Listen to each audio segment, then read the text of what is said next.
13,92,00,000 का मुआवजा दिला दिए, 1100 लोगों को आंदोलन के दम पे नौकरी दिला दे। एक ही कंपनी में 400 लड़का को नौकरी दिला दी आंदोलन के। ठीक है, वो निजी कंपनी था, ठीक है, सरकारी नहीं है लेकिन निजी, लेकिन आंदोलन के दम पे दिलाए ना। पूरा देश के लिए जो कॉमन काम है वो सबके लिए होगा। अगर सीपी चौधरी हार भी जाते हैं तो ऐसा नहीं कि मेरा चावल रुक जाएगा। प्राइवेट संस्थान, कोचिंग संस्थान में भी तो 18% का जीएसटी लगा दिया है। तो जिस देश का राजा शिक्षा में जीएसटी लगा दे तो कहाँ से शिक्षा आगे जाएगा। हम पूछना चाहते हैं कि झारखंड में 14 सांसद जाते हैं, 14 के 14 वहाँ पे चुप बैठे रहते हैं, ठीक है। कम से कम ये तो पढ़े लिखे हैं, PhD स्कॉलर है, जानकार है कानून के। कम से कम कहा जाता है ना कि अगर 1000 मूर्ख के बीच एक पढ़ा लिखा व्यक्ति बोलेगा तो सब मूर्ख सुनेगा। तो 100 के बीच हो या 1000 के बीच हो, जयराम दादा वहाँ पे दहाड़ेंगे तो सबको मजबूर हो जाएगा सुनना। सच कभी हारता नहीं है। लेकिन क्या ऐसी सुविधा नहीं होनी चाहिए कि लोगों को अच्छा शिक्षा दिया जा सके, ताकि ये सब देने की जरूरत न पड़े? सरकार को खुद अच्छा कमा के गैस चूल्हा भरवा ले, चावल बढ़िया वाला खाए, अपना पका का मकान खुद बना ले। ऐसा नहीं हो सकता है देश में? जापान एक ऐसा कंट्री है जो कि भारत से कच्चा माल लेके जाता है और उसी का प्रोडक्ट बना के हमको 10 गुना दाम में वापस बेचता है। क्यों? क्योंकि वहाँ का गवर्नमेंट क्या काम करता है? शिक्षा और स्वास्थ्य पे काम करता है। जो हमारा गिरिडीह में जितना भी कैंडिडेट होगा उसमें जो बेस्ट कैंडिडेट होगा उसको वोट देना चाहिए। जातिवाद, पार्टीवाद, धर्मवाद पे वोट नहीं देना चाहिए। कुछ दिन पहले न्यूज में आया था, सऊदी में बहुत सारे लोग फंसे हुए थे। बिल्कुल आया था। उन लोग जिला के थे, बोकारो जिला, कुछ हजारीबाग साइड के थे। उन लोग यहाँ के सांसद महोदय को नहीं बोला कि हमको वापस लो, उन लोग बोला जयराम दा को वीडियो भेजा है, बोलता है कि हम लोग को किसी तरह वापस ले, क्योंकि उन लोग को भी पता है सांसद विधायक नहीं करेंगे हम लोग के लिए। मोदी जी भी अच्छा काम किए इंफ्रास्ट्रक्चर बनाने के लिए, रोड बनाए, पुल बनाए, लेकिन मोदी जी 2 चीज में फेलियर है, शिक्षा और स्वास्थ्य। लेकिन हम लोग इधर सीपी चौधरी को जिताए पिछले बार, बहुत भारी मतों से जिताए, और पहली बार इतना बेकार फसल दिए कि अब हम लोग को उसको चुनने का मन नहीं करता है। 18वीं लोकसभा चुनाव का जब से बिगुल बजा है तभी से झारखंड का सियासी पारा जो है बढ़ गया है। और इस वक्त मैं झारखंड के सबसे हॉट सीट यानी कि गिरिडीह संसदीय क्षेत्र के एक गांव में मौजूद हूं और मचान पे बैठा हूं, और हमारे साथ कुछ ग्रामीण क्षेत्र के लोग बैठे हुए हैं। तो इन लोगों से मैं जानने का प्रयास करूंगा कि आखिर गिरिडीह सीट पर जो है इस बार किस उम्मीदवार की दावेदारी जो है बढ़ चढ़ कर पेश हो रही है। तो इन्हीं लोग से जानने का प्रयास करते हैं कि आखिर मौजूदा जो सांसद रहे हैं वो कितना काम किए हैं, और मथुरा प्रसाद महतो जो कि इंडी गठबंधन की ओर से जो है उम्मीदवार बनाए गए हैं, उनका कैसा बोलबाला है, और एक नए प्रत्याशी ने भी अपना जो है दावा पेश किया है, उनकी दावेदारी कितनी है, इन्हीं लोग से जानेंगे। देखिए 25 मई को जो है छठे चरण में गिरिडीह संसदीय क्षेत्र में मतदान होने वाला है और 4 जून को पूरे देश में रिजल्ट आने वाला है। दादा स्वागत है, जोहार। क्या नाम है आपका? मनोज कुमार। कस के बोलिए, क्या नाम है? मनोज कुमार। मनोज जी, गिरिडीह में जो है 25 मई को चुनाव होने वाला है, मतलब मतदान होने वाला है। तो बताइए कौन कौन से प्रत्याशी यहाँ पर जो है चुनाव लड़ रहे हैं इस बार? अभी तो 3 गो है। 3 गो कौन कौन? जयराम महतो हैं और सीपी चौधरी हैं और मथुरा महतो हैं। तो तीनों में सबसे ज़्यादा दावेदारी किसकी पेश हो रही है अभी तो जिस तरह माहौल बन रहा है, जो जयराम महतो युवा हैं और उनका अभी अच्छा पकड़ है। अच्छा, खाली माहौल बन रहा है कि माहौल वोट में तब्दील भी होगा? हम लोग तो वोट देंगे ही और दिलाएंगे भी। अच्छा, देंगे भी दिलाएंगे भी। ऐसी क्या खासियत है जयराम महतो में कि भाई आप वोट देंगे भी और दिलाएंगे भी? युवा है और अभी 2 साल से देख रहे हैं आंदोलन कर रहे हैं और यहाँ का मुद्दा को उठा रहे हैं। बूढ़े बुजुर्ग से परेशान हो गए हैं क्या आप लोग? परेशान नहीं, सीपी चौधरी को 5 साल पहले बीजेपी में हम लोग वोट दिए थे। अच्छा, तो इस 2019 में? हाँ, इस बार मतलब नहीं देने का इरादा है, इसलिए कि 5 साल में कभी भी यहाँ आए नहीं। अच्छा, ये बताइए कि मैं ज़्यादातर ग्रामीण क्षेत्र में जा रहा हूँ, तो मैं पूछ रहा हूँ कि जो अभी वर्तमान में 2019 से 24 में सांसद रहे हैं चंद्र प्रकाश चौधरी जी, काम कैसा रहा है? तो बोले कि आए नहीं है। तो क्या गांव में आना जरूरी है एक सांसद के लिए कि काम जरूरी है? आना भी जरूरी है, जब तक आएंगे नहीं तो यहाँ जानेंगे किसे? यहाँ क्या है? यहाँ के कार्यकर्ता, उनके जो पार्टी के कार्यकर्ता कोई नहीं आते हैं। कोई नहीं आता? कोई नहीं आता। आपके गांव में आजसू का कोई कार्यकर्ता है? कार्यकर्ता नहीं है और आए भी नहीं है, कार्यकर्ता भी नहीं आते हैं, कोई नहीं आते हैं। अच्छा, क्या नाम है आपका? जी, सबसे पहले तो आप भोकाल चैनल को, जितने भी कार्यकर्ता दर्शकगण है, सबको मेरी तरफ से क्रांतिकारी जोहार रहेगा। जोहार आपको भी। मेरा नाम गोविंद कुमार हुआ। अच्छा, है ना? क्या लग रहा है इस चुनाव में जो है नरेंद्र मोदी जी का फैक्टर चलेगा कि जयराम महतो या मथुरा प्रसाद महतो का फैक्टर चलेगा? देख दादा, सबसे पहले तो हम कहबो कि मोदी राष्ट्र के लिए ठीक हो, लेकिन हम इनकर जे जन्मीन मुद्दा झारखंड के हितैषी जे बात करतो ओकरा हम लेके चलबो। तो झारखंड के जमीनी मुद्दा के जो बात करते हो, ये जो झारखंड के जो लेके चलते वो बात करते हो, तो फिर आप कहना चाह रहे हैं कि जो बात करेगा तो जयराम महतो को पूरे झारखंड को लेकर चलना था, तो विधानसभा का चुनाव लड़ना चाहिए था, मुख्यमंत्री की दावेदारी पेश करनी चाहिए थी, सिर्फ गिरिडीह संसदीय क्षेत्र के विकास के लिए क्यों लड़ रहे हैं फिर वो? देखिए, ऐसा होती है कि केंद्र में भी कुछ झारखंड की मुद्दा जो फंसी है, केंद्र में जो जाके बात करेंगे तो केंद्र के बात करने के लिए हमको यहाँ से संसद चाहिए, संसद जाके केंद्र में बात उठाएगी, है ना। तो इसीलिए हमको पहले तो केंद्र देखना है, उसके बाद राज्य देखना है। हमारे 40% जो खनिज देती है उसका रॉयल्टी तो केंद्र सरकार देगी, तो केंद्र सरकार ठीक लड़े खातिर तो हमके यहाँ अच्छा तगड़ा एगो संसद चाहिए, बोले वाला संसद चाहिए। हाँ, तो मथुरा प्रसाद महतो नहीं बोल पाते हैं? देखिए, मथुरा प्रसाद महतो 3 बार का विधायक रह चुके हैं, है ना। मथुरा प्रसाद महतो, अब देख, हम गांव देहात में बोला जाता है कि गोरू बुढ़ाई के लिए बोतलक चाहिए, है ना। तो बूढ़ा हो गया, अच्छा, है ना। तो बूढ़ा कहाँ क्या करके लाएंगे, है ना। अब नौजवान चाहिए, गरम खून वाला लड़का चाहिए। चंद्र प्रकाश चौधरी तो सांसद भी रहे हैं, काम कैसा किए हैं? ओकरो 57 साल हो गलो, 3 साल के बाद पेंशन धारी है जी, तो झारखंड 60 साल पेंशन दो है, वो पेंशन धारी है जातो तो की दौड़तो। 60 साल का, 75 साल में सांसद बन रहा था। वो तो राजनीति है, तो देखा जाए तो झारखंड परिवारवाद, चलो वो यदि 80 साल 90 95 100 साल के ला मरे मुहे ला, फिर भी यहाँ राज्यसभा सदस्य, विधानसभा सदस्य, लोकसभा सदस्य बनो, तो एक खातिर उम्र सीमा रहते, तो आज जैसे कोई भी नौकरी, सरकारी नौकरी में 60 साल की उम्र होती है, और तो इसमें भी उम्र सीमा होना चाहिए, इसमें भी उम्र सीमा होती है। तो आज ये झारखंड की, मतलब भारत में लोकतांत्रिक, भारत की संविधान के उल्लंघन नहीं सीमा होता तो नरेंद्र मोदी जी भी प्रधानमंत्री नहीं बन पाते फिर। हाँ, बिल्कुल। हाँ। क्या नाम है दादा? जोहार दादा, आपका जोहार। मेरा नाम रंजन हुआ। रंजन जी, ये बताइए, आपसे मेरा पहला सवाल ये है कि परिवारवाद की बात हो रही है, मोदी जी कहते हैं कि परिवारवाद को खत्म करना है राजनीति से, तो उनके पार्टी में भी तो परिवारवाद है, उनके पार्टी में देखिए, बताइए, आजसू पार्टी में भी तो परिवारवाद है। बताइए, चंद्र प्रकाश चौधरी जी खुद सांसद है, अपनी पत्नी को जो है विधायक बनाए हुए हैं, तो बताइए कब तक ऐसे चलेगा? देखिए, ये तो बहुत गलत है कि परिवारवाद बिल्कुल नहीं होना चाहिए, और मोदी जी अच्छे नेतृत्व करता है, लेकिन वो भी कहीं कहीं मिस्टेक करते हैं, जैसे कि कुछ ऐसे लोग को टिकट दे देते हैं, जैसे फिल्मी स्टार हो गया, हाँ, सही बात है, खिलाड़ी हो गया, ठीक है, जो कि जिनको राजनीतिक के बारे में कुछ ज्ञान नहीं है, और उनको टिकट दे दिया जाता है सिर्फ फैन फॉलोइंग के नाम पे। तो आप बताइए वो क्या करेंगे? अब बताइए, हेमा मालिनी का एक वीडियो वायरल हुआ था, धान काटने के लिए हेलीकॉप्टर से आई थी, बताइए क्या धान काटेंगे वो? तो वही चीज बोल रहे हैं कि राजनीतिक में मान लीजिए कि अभी सचिन तेंदुलकर हो, लता मंगेशकर को गाने बोल दिया जाए, सचिन तेंदुलकर, लता मंगेशकर को क्रिकेट खेलने बोल दिया जाए, सचिन तेंदुलकर को गाने, तो क्या दोनों सक्सेस हो पाएंगे? एकदम दिशा। तो जो राजनीतिक में इतना साल झंडा ढोए हैं, उन लोग को मौका देना चाहिए कि ये भी तो गलत है ना कि हम उस पार्टी में पूरा जिंदगी बिता दिया, जब मेरा बारी आया उस समय आप किसी फिल्म स्टार को टिकट दे देते हैं, ये गलत है, तो ये नहीं होना चाहिए। और गिरिडीह सीट का क्या हालचाल है दादा इस बार? एकदम बड़ा एकदम मुकाबला जो है कड़ा होने वाला है, गर्म माहौल है, एकदम लग रहा है कि कभी भी राजनीति माहौल में एकदम आग पनप जाएगा। देखिए, गिरिडीह का बात रहा तो देखिए, किसान जो होता है ना सर, कि किसान अपना फसल 3 बार लगाता है, फिर बदलता है, एक बार अच्छा फसल दिया, फिर थोड़ा कम, फिर तीसरा बार में बदलता है।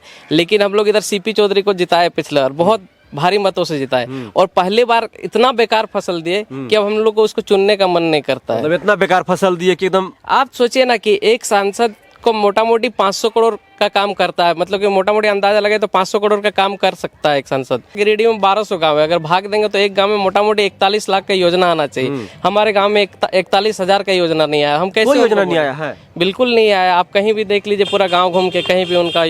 मथुरा प्रसाद महतो के बारे में क्या सोचते हैं? मथुरा प्रसाद महतो भी हैं, वो भी अपने 3 साल विधायक रह गए। हम लोग तो वहाँ उनका एरिया नहीं गए, लेकिन वहाँ से सब दोस्तों को फ़ोन करते हैं तो उन लोग बोलते हैं कि नहीं, मेरे एरिया में भी कोई काम नहीं किए। और रही बात की अभी नौजवान का बात है कि हम लोग नौजवान उम्मीदवार चाहते हैं और उसमें जयराम महतो फिट बैठते हैं और युवा का बात उठाते हैं। सीजीएल क्वेश्चन पेपर लीक हो गया, मथुरा जी भी चुप थे और सीपी चौधरी भी चुप थे। और रही बात की देखिए यहाँ पे ना हम लोग को इस बार वोट करना चाहिए मतलब कि कैंडिडेट बेसिस, जो हमारा गिरिडीह में जितना भी कैंडिडेट होगा उसमें जो बेस्ट कैंडिडेट होगा उसको वोट देना चाहिए। जातिवाद, पार्टीवाद, धर्मवाद पे वोट नहीं देना चाहिए। हमको बड़ा ताज्जुब लग रहा है कि आप ऑन कैमरा कर रहे हैं कि कांग्रेस के हैं लेकिन हम जयराम महतो को सपोर्ट कर रहे हैं। बड़ा ताज्जुब लग रहा है चाचा। क्योंकि आज तक जातिवाद के नाम पे अगर हम वोट देते हैं तो हो सके कि जो कैंडिडेट है वो अच्छा कैंडिडेट नहीं, फिर भी हम उसको जिताएंगे। पार्टीवाद पे वोट देते हैं, जैसे कि अभी बीजेपी के नाम पे अगर हम वोट करेंगे तो सीपी चौधरी को फिर से जिताना पड़ेगा, जो कि फिर हम गलत ना है, गलत है ये तो। इसलिए इससे ऊपर उठ के हम लोग को जो बेस्ट कैंडिडेट होगा उसको वोट देंगे। और हम लोग का गिरिडीह में अभी जयराम दास से बेस्ट कैंडिडेट नहीं दिख ये रहा है। कहीं थोड़ी लिखा हुआ है कि बीजेपी सबसे बेस्ट पार्टी है या कांग्रेस सबसे बेस्ट पार्टी है। सबसे पहले तो लोकल जो नेतृत्व करने वाले हैं, जो लोकल जो उम्मीदवार है उसको देखना चाहिए इंसान को कि उसके अंदर काबिलियत क्या है, वो कितना ज़्यादा पढ़ा लिखा है। क्या जब यहाँ से हम उसको जिताकर भेजेंगे दिल्ली के संसद भवन में तो वहाँ जाकर अपनी बात को बेबाकी तरीके से रख पाएगा कि नहीं रख पाएगा, ये तो कम से कम जानना ही ना चाहिए। बिल्कुल सही बात है कि लोगों का कहना है कि एक सांसद क्या कर लेगा वहाँ जीत के। हम पूछना चाहते हैं कि झारखंड में 14 सांसद जाते हैं, 14 के 14 वहाँ पे चुप बैठे रहते हैं। ठीक है, कम से कम ये तो पढ़े लिखे हैं, PhD स्कॉलर है, जानकार है कानून के। कम से कम कहा जाता है ना कि अगर 1000 मूर्ख के बीच एक पढ़ा लिखा व्यक्ति बोलेगा तो सब मूर्ख सुनेगा। तो 100 के बीच हो या 1000 के बीच हो, जयराम दास जब वहाँ पे दहाड़ेंगे तो सबको मजबूर हो जाएगा सुनना। सत्य कभी हारता नहीं है। जी सही बात है, सत्य कभी हारता नहीं है। सत्य परेशान हो सकता है लेकिन पराजित नहीं। सही बात है, इसीलिए हम लोग जयराम दास को चुन के यहाँ से भेजना चाहते हैं। और एक बार तो मौका मांगता है, जब हम सबको मौका दिए तो इनको क्यों नहीं देंगे। हाँ, पब्लिक बोलता है कि हो सके कल दिन बदल जाएगा, उनका भी कहना है क्योंकि लाखों लोग बदलते हैं, लोगों का कहना है। लेकिन अगर हम इनको देख रहे हैं कि जहां तक बिना अभी तक वार्ड नहीं जीते हैं, 13 करोड़ 92 लाख का मुआवजा दिला दिए हैं, 1100 लोगों को आंदोलन के दम पे नौकरी दिला दे, एक ही कंपनी में 400 लड़का को नौकरी दिला दी है आंदोलन के। ठीक है, वो निजी कंपनी था, ठीक है, सरकारी नहीं है लेकिन निजी, लेकिन आंदोलन के दम पे दिलाए ना। और आज बहुत सारा पार्टी उनको ऑफर भी कर रही थी कि मेरे पार्टी में आ जाओ, जो मन सो गाड़ी ले लो, पैसा ले लो, लेकिन पैसा ले लो, बैठ जाओ, या तो मेरे पार्टी से आके लड़ो, 3 टिकट देंगे। तो अगर उनको जाना होता, अपना पॉकेट देखना होता तो अभी तक चल गए होते। अच्छा, तो वो भी चाहते हैं कि झारखंड के ये लिए कुछ बताइए करें। कि चंद्र प्रकाश चौधरी जी के साथ जो है ना नरेंद्र मोदी का फैक्टर है, जैसे अभी तुरंत हम लोग बात किए, और मथुरा प्रसाद महतो के साथ जो है ना JMM का फैक्टर है, उनकी सरकार है झारखंड में, उनके पास काम गिनाने को बहुत कुछ है। बोलेंगे JMM के लोग, मथुरा प्रसाद चंद्र प्रकाश चौधरी जी नरेंद्र मोदी जी का काम गिनाएंगे, अपना भी कुछ काम गिनाएंगे, लेकिन जयराम महतो के पास तो ऐसा कुछ भी नहीं है। वही जो मुआवजा दिलाए हैं 13 करोड़ वो गिना सकते हैं, या जो आप कह रहे हैं कि जो निजी कंपनियां हैं उसमें कुछ लोगों को रोजगार दिलवाए हैं वो गिनवा सकते हैं। तो ऐसे में तो आजकल लोग जो जिधर देखता है कि ज़्यादा थोड़ा सा चमक धमक है उधर ही चला जाता है इंसान। तो चमक धमक तो सब नरेंद्र मोदी जी के साथ है और इधर JMM के साथ है, तो जयराम दादा तो फीका पड़ जा रहा है। तो कैसे जीतेंगे दादा? देखिए दादा, काम हम लोग जैसे कि वोट करते हैं, डायरेक्ट मोदी जी को वोट नहीं करते, पहले हम सांसद को वोट करते हैं, और सांसद को हम डायरेक्टली वोट करते हैं। सारे सांसद मिलके अप्रत्यक्ष तरीका से मतलब प्रधानमंत्री चुनते हैं, ठीक है। तो हम तो उम्मीद सांसद से करेंगे ना, हम अपनी मांगो। और सेंट्रल का एक अलग काम है कि पूरा देश के लिए जो कॉमन काम है वो सबके लिए होगा। अगर सीपी चौधरी हार भी जाते हैं तो ऐसा नहीं कि मेरा चावल रुक जाएगा, बिल्कुल नहीं रुकेगा, नहीं रुकेगा। ऐसा नहीं कि बूढ़ा लोग को पेंशन रुक जाएगा, नहीं रुकेगा। तो हम सीपी चौधरी को ना पकड़ेंगे कि आप मेरे एरिया में काम नहीं किया, तो हम अपना सांसद को ना बदलेंगे। हम पूरे सेंट्रल को नहीं देखेंगे, सेंट्रल का काम है वो तो सबके लिए कॉमन है। बिल्कुल, सीपी चौधरी हारे तब पर भी वो उनका काम मेरे तक पहुंचेगा, क्योंकि हम लोग तो वोट करने के बाद जो भी जीतते हैं वो सबके लिए होते हैं। इस गिरिडीह लोकसभा क्षेत्र में सबसे जो बड़ा मुद्दा है, जो आप लोग को लगता है कि आप लोग जब से होश संभाले हैं, इस मुद्दा पे जो भी सांसद बन रहा था उसको काम करना चाहिए लेकिन वो काम नहीं हुआ, सबसे बड़ा मुद्दा, सबसे बड़ी समस्या। सबसे बड़ा मुद्दा का अगर बात करेंगे ना तो मोदी जी भी अच्छा काम किए इंफ्रास्ट्रक्चर बनाने के लिए, रोड बनाए, पुल बनाए, लेकिन मोदी जी 2 चीज में फेलियर है, शिक्षा और स्वास्थ्य। अगर स्वास्थ्य का मामला देखना है तो चलिए मेरे पंचायत में दिखा देंगे आपको, करोड़ों का बना हुआ हॉस्पिटल आज देखिएगा चरागा बन गया, खिड़की टूट के गिर रहा है, गेट टूट के गिर रहा है, पूरा मतलब क्या बोलते कबाड़ खान बन चुका है। आज तक वो हॉस्पिटल उद्घाटन नहीं हुआ। हमारा सरकारी स्कूल में कभी आप विजिट तो हमेशा करते हैं, वहाँ के लेवल आप देख लीजिए। तो शिक्षा और स्वास्थ्य अगर सुधार देंगे तो हमको लगता है पूरा देश खुद ब खुद भूल गए। गिरिडीह में सबसे बड़ी समस्या क्या है दादा, आप जरा बताइए तो। ये समस्या तो पूरे देश का है, स्वास्थ्य सुविधा और शिक्षा। देखिए, मेरा नाम है करमचंद माली। जी। मैं कांग्रेस से जुड़े हुए हैं। अच्छा, आप कांग्रेस से जुड़े हुए हैं, वाह बहुत बढ़िया। एक कांग्रेस वाले हैं और ये जयराम दादा के विचारधारा से प्रभावित है। बैठिए बैठिए, क्या लग रहा है बताइए, गिरिडीह की सबसे बड़ी समस्या क्या है? देखिए, गिरिडीह का समस्या सबसे बड़ा है कि लोकसभा की, देखिए चंद्रा प्रकाश चौधरी जो जीत के आए, देखिए मेरा एरिया में ऐसा ऐसा जगह है कि अभी तक उसका काम एक भी नहीं नज़र आ रहा है। ठीक है।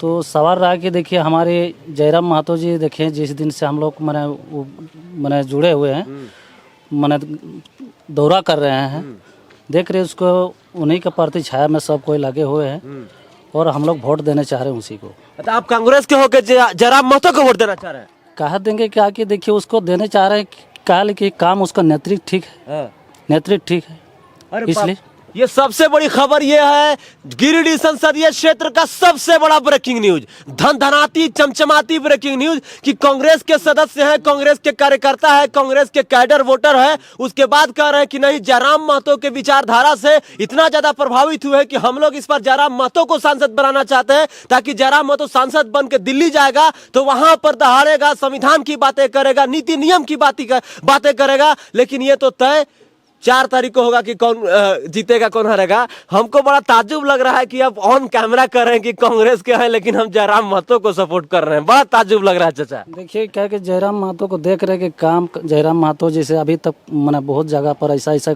मैंने कहीं पर एक्सीडेंट हुआ, कहीं पर यदि इति हुआ तो उसका वो देख रहे हैं, समाधान कर रहे हैं, बात कर रहे हैं, जाके करेक्ट बात कर रहे हैं। अभी तो ऐसा देखिए कि चंद्र प्रकाश चौधरी अभी तक कहीं ऐसा किया नहीं।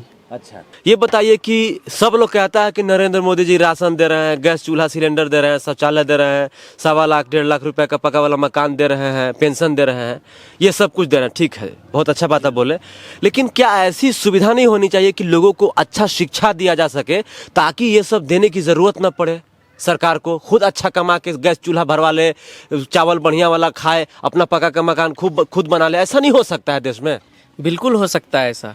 और जहाँ तक रहा कि राशन देने वाला बात बोल रहे हैं कि अगर हमारे सांसद महोदय जी हमारे यहाँ एक पानी का सुविधा कर देते, खेतों खेतों तक नहर पहुँच जाता, तो हमारा दादाजी लोग हैं, हमारे चाचा जी लोग हैं, सब किसान वर्ग है, वो 3 साल का खेती 1 साल में कर लेते हैं और उनको चावल का जरूरत नहीं था। लेकिन वो लोग क्या करते हैं ना कि हमको चावल देते हैं, ठीक है, और चावल देके बोलते हैं तुम खेती मत करो, ठीक है, धीरे धीरे हमको खेती से वंचित कर रहे हैं, ठीक है, अपने ऊपर मजबूर कर रहे हैं, डिपेंड करा रहे हैं ना। हाँ ठीक है, मतलब कि एक आपातकालीन स्थिति में ये ठीक था, लेकिन मतलब कि अगर होता ना कि अभी दे रहा तो सबको अच्छा लग रहा है, ठीक है, लेकिन अगर उसके जगह पे जैसे होता ना कि मेरे पास घाव हो गया पैर में, तो हम मलहम लगा के घाव को ठीक करेंगे या ढक देंगे, तो यहाँ पे चावल देके ढकने का काम किया जा रहा है, ठीक है। हम तो बोले ना अभी थोड़ा देर पहले कि सांसद का काम 500 करोड़ कम से कम काम होता है, एक गाँव में डिवाइड करेंगे 1200 गाँव है, 41 लाख पहुँचना चाहिए, तो 41 लाख का योजना दे दो ना। और कहते हैं कि चावल दे रहे, वो चावल कहाँ से दे रहे हैं? आज देखिए न्यूज में आ रहा है कि हीरा खरीदने पे 3% टैक्स, ठीक, कॉपी किताब कलम खरीदने जाते हैं तो 12% टैक्स, ठीक है। आप बताइए, हमारा बच्चा स्कूल जाता है, हम 1000 रुपया का कॉपी कलम एक मंथ में खरीदते हैं, तो 120 रुपया टैक्स देते हैं, तो 120 रुपया में हम 5 किलो चावल नहीं खरीद सकते हैं क्या? हम खरीद सकते हैं। तो मेरा ही पैसा आप इनडायरेक्टली रूप से ले जाते हैं और उसी से हमको थोप देते हैं, ठीक है, तो फिर ये तो गलत है ना। आज हम हर चीज में टैक्स देते हैं, ठीक है, खेती कम हो रहा है, चावल का महंगाई बढ़ सकता है खाना पीना का आइटम में। कल हम ड्राइविंग लाइसेंस बनाने गए थे, 5000 रुपया दे के आया, ठीक, 5000 रुपया। जो ड्राइविंग लाइसेंस 2 से मतलब 1500-1600 में बनता था, अब बताइए उसमें क्या महंगाई बढ़ गया, वही पेन, वही पेपर, वही अफसर। हाँ तो फिर 5000 किस बात का? टैक्स, जीएसटी, सब चीज में जीएसटी लगा के रखे। आज हम लोग तो इतना तक सुने कि हम मरते हैं तो एक ही वस्त्र एक ही बार पहनते हैं, वो है कफन, कफन तक में टैक्स लगा दिया गया है। बोलिए, कफन तक में टैक्स लगा दिया गया है। अब रही बात सरकारी स्कूल का, तो व्यवस्था तो देख ही रहे हैं, बहुत बढ़िया ठप है। अब बच्चा चाहेगा कि हम प्राइवेट में पढ़े, लेकिन प्राइवेट में भी कैसे पढ़े? प्राइवेट संस्थान, कोचिंग संस्थान में भी तो 18% का जीएसटी लगा दिया है। तो जिस देश का राजा शिक्षा में जीएसटी लगा दे तो कहाँ से शिक्षा आगे जाएगा? और हम लोग का मानना है कि अगर पब्लिक शिक्षित हो जाएगा ना तो वो खुद रोजगार कर लेगा, क्योंकि आप देखिएगा कि एक पढ़ा लिखा व्यक्ति, एक बिना पढ़ा लिखा व्यक्ति, उससे वो बेहतर काम कर सकता है। बिल्कुल। आज हम लोग का गांव का ही बच्चा जो बेंगलोर गोवा में काम करता है, उन लोग से हम फोन करके पूछते हैं कि बाबू तुम लोग क्या काम करता है वहाँ पे, तो जो मैट्रिक भी पढ़ा है ना, तो उन लोग बोलता है ना कि भैया हम लोग वहाँ पे स्टोर में काम करते हैं, स्टोर इंचार्ज है। और जो कुछ नहीं पढ़ा है ना, उन लोग से पूछते हैं कि चाचा आप लोग क्या काम करते हैं, तो बोलते हैं हम लोग मजदूरी का काम करते हैं। तो पढ़ाई लिखाई का इतना फैक्टर है कि जो मैट्रिक तक पढ़ा है वो एक स्टोर में इंचार्ज है, सिस्टम में बैठ के काम करता है। तो पढ़ाई का ये ताकत है, ठीक है। ऐसा नहीं है कि पढ़ाई सिर्फ जॉब नौकरी पाने के लिए होता है। अगर आप पढ़ाई किए हैं तो बाकी से बेहतर काम करेंगे। इंडिपेंडेंट होके भी कुछ काम किया जा सकता है, कुछ शुरू कर सकता है। दो ही चीज का तो कमी है, शिक्षा और स्वास्थ्य। आज हम एक इकोनॉमिक्स का बुक पढ़ रहे थे 9th क्लास में। जापान एक ऐसा कंट्री है जो कि भारत से कच्चा माल लेके जाता है और उसी का प्रोडक्ट बना के हमको 10 गुना दाम में वापस बेचता है। क्यों? क्योंकि वहाँ का गवर्नमेंट क्या काम करता है, शिक्षा और स्वास्थ्य पे काम करता है। पहला उसका एजेंडा रहता है कि शिक्षा स्वास्थ्य, क्योंकि बोला कि अच्छा स्वास्थ्य एक अच्छा मानसिक मतलब कि अच्छा दिमाग को स्वस्थ रख सकता है, और अच्छा दिमाग होगा तो ऑटोमेटिक अपने स्किल को डेवलप कर सकता है। तो इसलिए हम तो यही गुजारिश करेंगे ना कि बाकी चीज करने से पहले हमको शिक्षा और स्वास्थ्य, जिस दिन झारखंड का सरकारी स्कूल सीबीएसई स्कूल के बराबर कर दे, उस दिन देश ऐसे ठीक हो जाएगा। तो क्या आपको लगता है कि ये इतना आसान है सीबीएसई स्कूल के बराबर कर देना? स्कूल का जब पंखा खराब होता है तो उसको बनने में 1 साल तक लगता है। स्कूल का जब चप्पा कल खराब होता है तो 2 साल उसका बनाने में तो 400 रुपया लगता है। तो लोगों की देखिए मानसिकता कितनी है कि सरकार बनाएगा तभी हम बनाएंगे। तो चाहेगा तो हेडमास्टर साहब भी अपना पैसा लगा के बनवा सकते हैं, ताकि फिर सरकारी पैसा आएगा तो काट लेंगे, लेकिन ऐसा होता नहीं है। तो क्या सिर्फ सरकार की गलती है, या जो निचले पायदान पे लोग हैं जैसे जनता है, जो अलग अलग प्रकार के अधिकारी होते हैं, उनकी गलती नहीं है, उनकी भागीदारी नहीं है भारत को सुधारने में, झारखंड को सुधारने में? उनकी जिम्मेदारी नहीं होनी चाहिए? देखिए सरकार का भी यहाँ पे गलती है, क्योंकि देखिए आज हम लोग जैसे कि पहले मैट्रिक परीक्षा देते थे, मेरे चाचा लोग दादाजी लोग उन लोग बताते थे बहुत टफ होता था। जो मैट्रिक पास कर लेता था समझो कि वो मतलब उसके पास, आज भी उन लोग से पूछते हैं ना साइंस का कोई मतलब केमिकल का कोई कंपाउंड का फॉर्मूला, तो उन लोग इजीली बता देते हैं, लेकिन हम लोग नहीं बता पाते। रीजन क्योंकि हम लोग को थोप के पास कराया जाता है। आज देखिए हम लोग दिए वहां तक भी थोड़ा सा ठीक था, टाइट था। अब के बच्चे से पूछते हैं कि कैसे होता था, हर सब्जेक्ट में प्रैक्टिकल। अभी ये नहीं देखता है गवर्नमेंट की कैसे इसको शिक्षित किया जाए। गवर्नमेंट का स्कीम होता है कैसे इसको पास कराया जाए, डिग्री कैसे दिया जाए, पास कराया जाए। तो कहाँ से शिक्षा व्यवस्था और इस सुधर सकता है? जिस दिन हमारा देश का जनता भी चावल को साइड रख के शिक्षा पे बात करने लगेंगे, जब सांसद महोदय आएंगे तो उस समय पूछेंगे आप शिक्षा पे क्या काम किए और स्वास्थ्य पे क्या काम किए। हर चीज में बोल देते हैं कि चावल दिए, सेंट्रल का काम दिखा देता है कि नहीं रोड बना, बिजली बना। भाई शिक्षा स्वास्थ्य कहाँ गया? बेसिक चीज है ये, तुमको रोड तो बनवाना ही है, चाहे तुम कोई सांसद बनो, कोई प्रधानमंत्री बनो। रोड हो गया, पानी हो गया, बिजली हो गया, ये सब तो देना ही है। लेकिन जो गरीबी से जो हमारा देश जूझ रहा है, गरीबी से निकालने के लिए शिक्षा के लिए आपने क्या किया? ये तो सबसे बड़ा सवाल है। बेरोजगारी के लिए आप लोग से मैं भूल गया बोलना, गिरिडीह में सबसे बड़ा मुद्दा पलायन का मुद्दा है। यहाँ के लोग, आप तो कहे कि गोवा जाता है, महाराष्ट्र चला जाता है, लेकिन आपको पता होना चाहिए Saudi Arab, Iraq, Iran, Nigeria, Syria, South Africa तो लोग काम करने जाता है, पलायन करता है लेबर कुली का। और पता है वहाँ पर जाके फंस जाता है, रोता है, गुहार लगाता है। तो हालांकि राज्य सरकार निकालती, कितने लोगों की डेड बॉडी 1 महीना में बाद आती है यहाँ पर। आप सोच लीजिए 1 महीना बाद डेड बॉडी वहां से आता है। तो इस सब को रोकेगा कौन? इस सब पे कौन बातचीत करेगा? कब चावल गेहूं दाल आटा नमक, जिसको देखिए फलीसी पे बात कर रहा है सिर्फ। आज देखिए ना सर कि अभी थोड़ा देर पहले, कुछ दिन पहले न्यूज में आया था, सऊदी में बहुत सारे लोग फंसे हुए थे। बिल्कुल आया था। उन लोग जिला के थे, बोकारो जिला, कुछ हजारीबाग साइड के थे। उन लोग यहाँ के सांसद महोदय को नहीं बोला कि हमको वापस लो, उन लोग बोला जयराम दा को वीडियो भेजा है, बोलता है कि हम लोग को किसी तरह वापस ले, क्योंकि उन लोग को भी पता है सांसद विधायक नहीं करेंगे हम लोग के लिए। एक उन लोग भी वीडियो देखता है कि झारखंड में कोई लड़का है जो मतलब कि बहुत मतलब क्या उग्र होकर आंदोलन कर रहा है, गलत के विरोध में आंदोलन कर रहा है, तो उसको वीडियो भेजा। जाके जयराम दा वहाँ के डीसी लोग से मिले, यहाँ के क्या बोलते हैं उसको, जो भारत सरकार का जो होता है विदेश मंत्रालय, वो सब ऑफिस में संपर्क किए और बात किए कि वहां से लाने का कोशिश किया जाए। कम से कम ये तो कोशिश तो कर रहा है ना, प्रयास किया गया।